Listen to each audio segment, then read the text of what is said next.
ఏం సూరి ఇలా వచ్చావు? అన్న అదేం జరిగిందంటే నాన్న ఆఫీస్కి వెళ్ళొస్తా జాగ్రత్త. పెన్షన్ కి డాక్యుమెంట్ సబ్మిట్ చేయడానికి ఈ రోజే బ్యాంక్ లో లాస్ట్ డేట్ రా. సర్లే ఆడికెళ్ళి కాల్ చేస్తా, కాల్ రిసీవ్ చేయండి.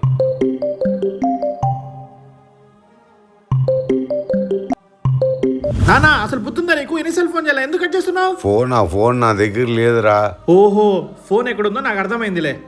సిరి ఫోన్ వాడతాను నువ్వు? ఫోన్ వాడతాను ఇక్కడి. నీకు ఎన్నిసార్లు చెప్పాలి ఫోన్ వాడతాను? కొట్టాడనుకో, నాకు తెలియకోకుండా ఫోన్ వాడావు అనుకో ఇంకా ఉతుకుతా. ఆ రోజు నుండి సిరి నాతో సరిగ్గా మాట్లాడట్లేదు. నన్ను చూస్తేనే చాలా భయపడుతుంది. అసలు ఏం చేయాలో అర్థం కావట్లేదన్నా.